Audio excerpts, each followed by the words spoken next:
Hi guys, welcome back. Captain Heath Poland with Urban Security Agents. I've been asked to do a video about both how to do a frisk, um,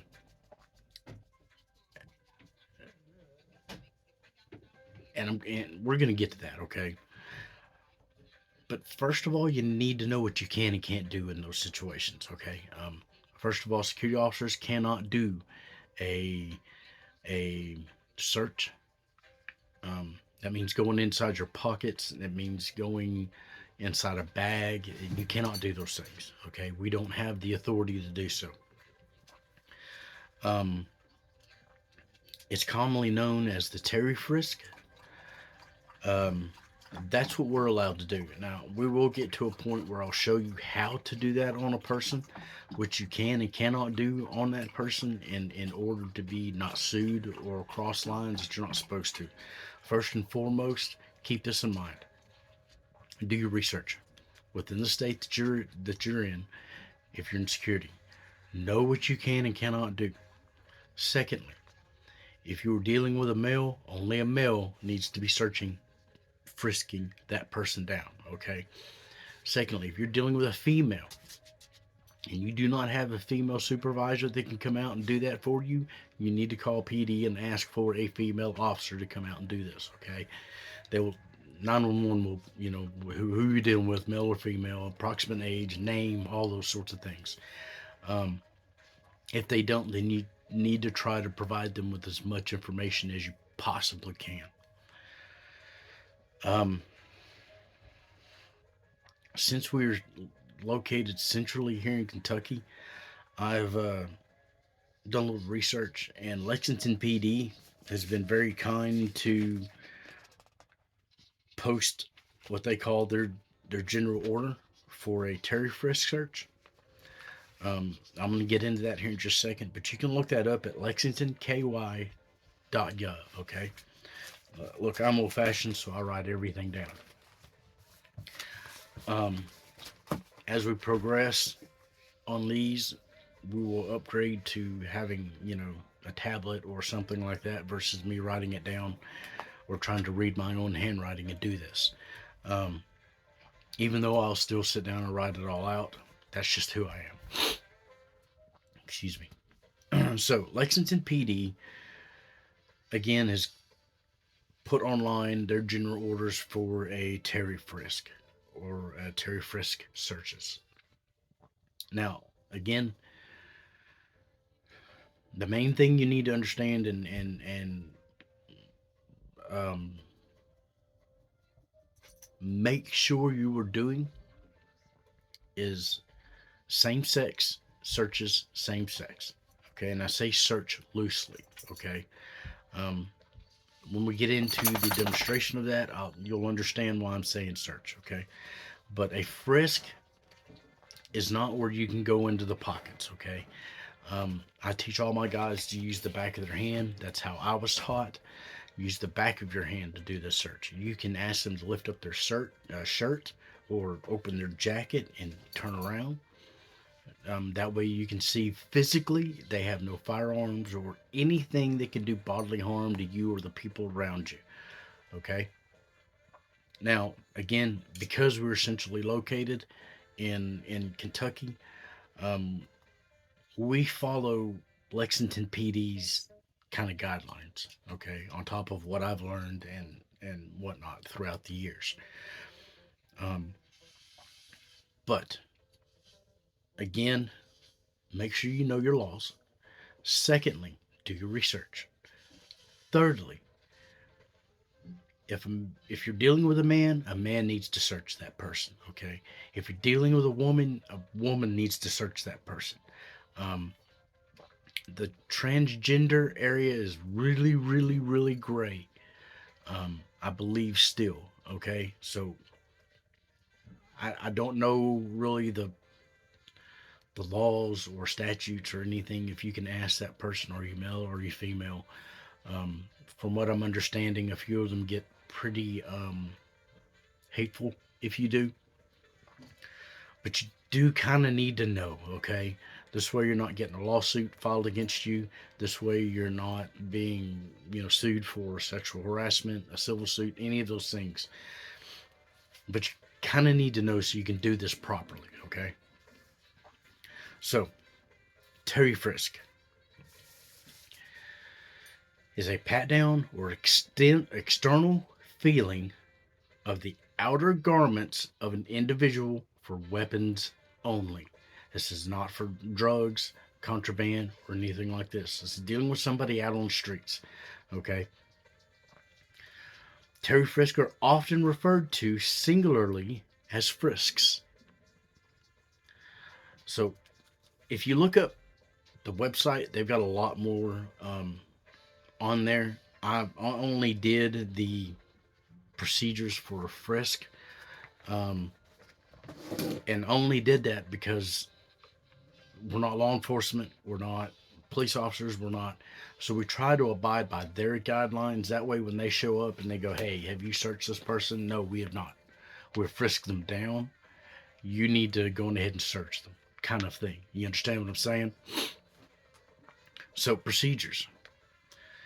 First off, a justification for it. A law enforcement officer, now mind you, this is LPD's policy procedures, general order for the PD.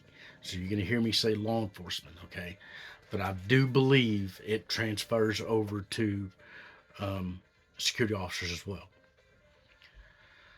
The reason why security officers here, I teach this in my company, is because, again, we aid and abet law enforcement.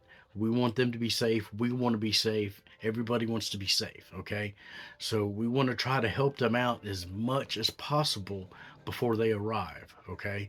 Because they've got other shit that they've got to do. You've got other shit you've got to do. So keep that in mind. So, a law enforcement officer has the right to perform a Terry frisk of the outer garments of a suspect for weapons if the suspect has been legitimately stopped with a reasonable suspicion, and only when the officer has reason to believe that the suspect possesses weapons on his or her person and possesses a threat to the officer's or other person's safety. Okay? Now they're talking about walking down the street, vehicle stop, but if you go on the website, they cover all of that, not just what I'm going to cover. Not every field interview, okay, possesses sufficient justification for conducting a Terry frisk. Now, let me make this very clear. Within our company, we only frisk somebody down if we have seen them commit a crime or our safety is in question. Okay? Basically, if we fear for our life, that's what's going to happen. We're going to cuff you, we're going to frisk you, and then we're going to wait until law enforcement arrives for them to finish that justifiable search out. Okay?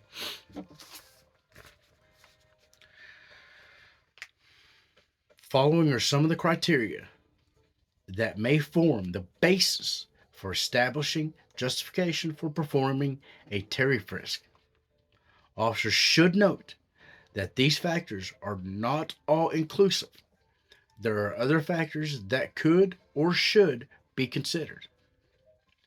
The existence of more than one of these factors may be required in order to justify Terry frisk. The type of crime suspected, particularly in crimes of violence, where the use of threat of deadly weapons is involved or ensued, okay? Where more than one suspect must be handled by a single officer. Here at my company, policy is there's 2 officers per everything. I don't give a shit what we do. There's a minimum 2. It's for our safety, it is for my officer safety, and it's for public safety. amongst other forms of legalities that I'm not going to get into. The hour of the day and the location or neighborhood where the stop takes place. Prior knowledge of the suspect's use of force and or propensity to carry deadly weapons. The appearance and demeanor of the suspect.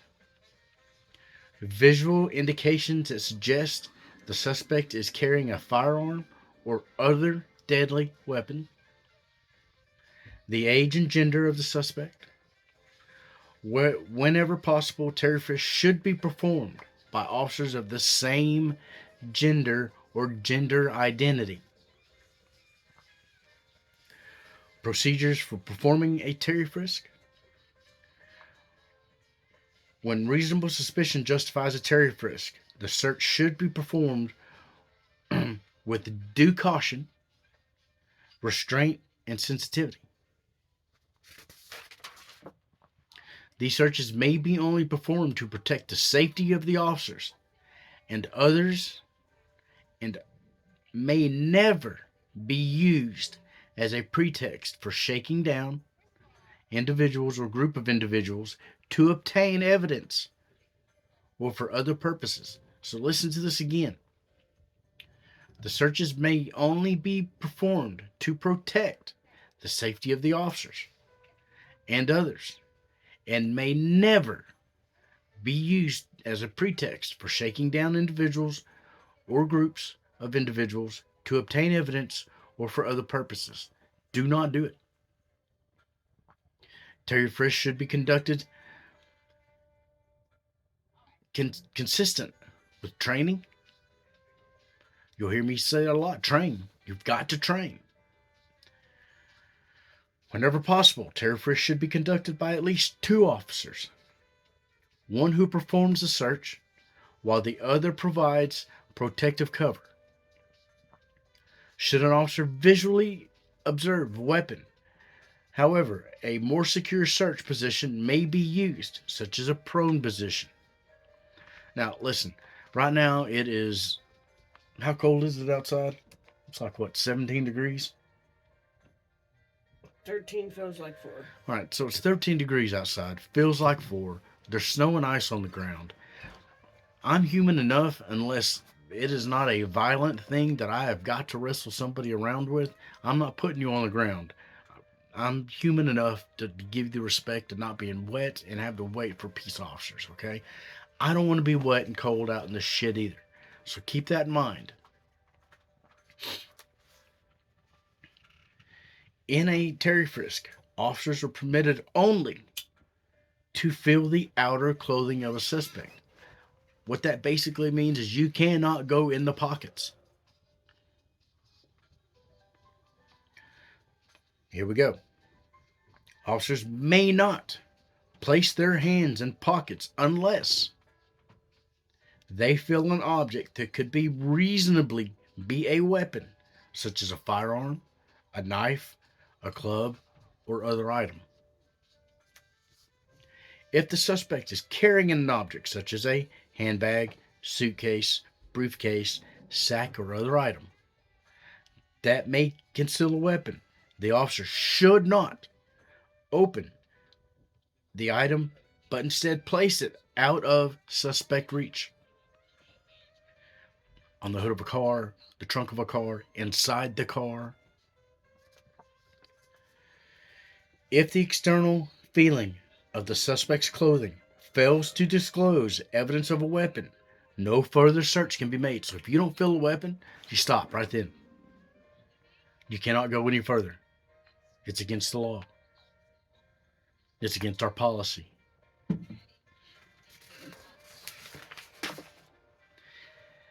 If evidence of a weapon is present on an...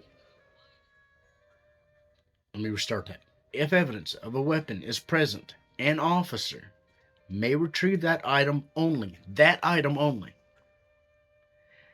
If the item is a weapon, the possession of which is a crime, the officer may make an arrest of the suspect and complete a full custody search of the subject. Now, Let me make something clear about some of these things. It's the last thing. As a security officer, if it's a weapon, you make it safe, put it to the side. You write it in your report. If you can get a serial number, you write that down in your report. If you can get the model and make of that weapon, you write it down in your report. That way you can hand all that stuff over to PD when they arrive, okay? If there's nothing else, you cannot pull drugs. Now, when PD arrives, you can go say, look, I felt other things in their pockets you just may want to be real leery about, okay? So keep that in mind. Going back over this, I want to really hit on a couple of things. One is the never use it as a pretext for anything else other than your safety and the safety of the public or those who are around you, okay? Period. Do not abuse your power. Again, two officers, same sex. So man on man, woman on woman. Now there's a couple of things in here like the knowledge, prior knowledge. If you've had dealings with the same person over and over again, that's prior knowledge. Okay. Security officers don't have the fancy computer to look up their names and whatnot, so we have to do this by, observation, listening, um, intuition, um, those sorts of things. The age and gender of a suspect. First of all, anybody, if you know for a fact this person's under the age of 18, don't fucking do it. Okay? Again, same sex thing. Make sure you know the procedures. Use your visual indications.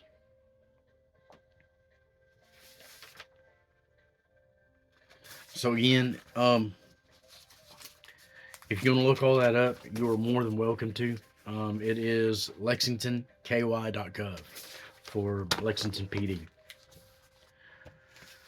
All right, so I've got a couple of definitions here, or at least one. They deal with Terry Frisk. Reasonable suspicion. This is not probable cause.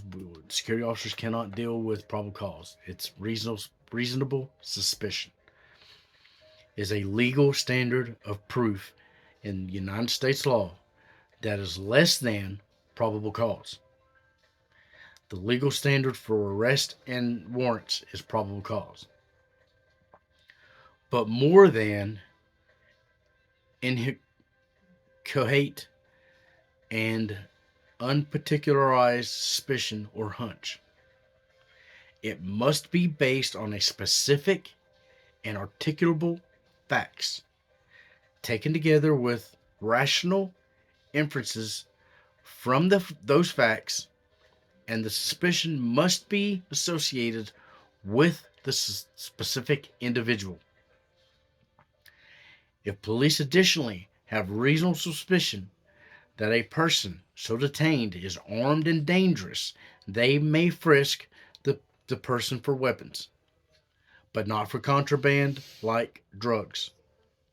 However, if the police develop probable cause during a weapons frisk by feeling something that could be a weapon or contraband, for example, they may then conduct a full search. Security officers are not allowed that. Reasonable suspicion is evaluated using the reasonable person or reasonable officer standard, in which said person, in the same circumstances, could reasonably suspect a person has been, is, or is about to engage in criminal activity. It depends upon the totality of the circumstances and can result from a combination of particular facts, even if each individually I don't know how to say that word. INOCUOUS. Okay. That was a definition from Wikipedia. So that's probable cause. I want y'all to keep these things in mind when you're out dealing with people as a security officer. Um, Knowing these things can prevent you from being sued, your company being sued, you having a civil lawsuit, and you paying out the rest of your life in something that you should have had the discipline to look up, do your research on, and make sure you're abiding by the laws set forth in your state. Again, these are Kentucky laws, these are Kentucky statutes, these are Kentucky policies. Keep that in mind. Um, Now, a lot of things that I've just read and went over, Louisiana uses the same thing, just worded a little different. Texas uses the same thing, just worded a little different. So keep those things in mind.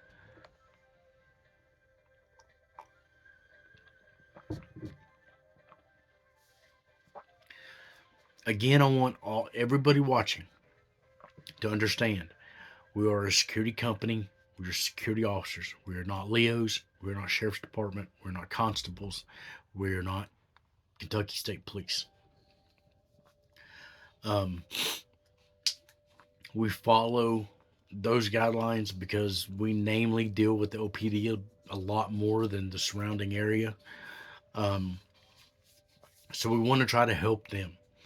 If we can make the situation go by a little quicker, then that's what we're going to try to do. If I have to put you in handcuffs, PD is definitely coming out. Okay. And that also depends on the circumstances too. Okay. But I try to resort not to making it to that point. I don't want to hem anybody up. I don't want to put anybody in handcuffs. I don't want to have anybody to have a record. But there are those that just push that limit, push those boundaries where we have to do those things, okay? Again, research, know your laws. Make sure you are doing it by the law in your state. Make sure you are properly administering a frisk. Make sure you are properly administering handcuffs. If you have to handcuff somebody, I have a video on that. Please go look at it. Um, with all my videos, I don't say them in every single one of them. I kind of have a feel that's kind of understood. Like, subscribe, share, all those things. But definitely like, subscribe, share all of these videos, please. It helps us grow as a company. One more, we can get better quality stuff to do this. Um, Better things that we can improve on how we do this. So please like, subscribe, share. Have a good day.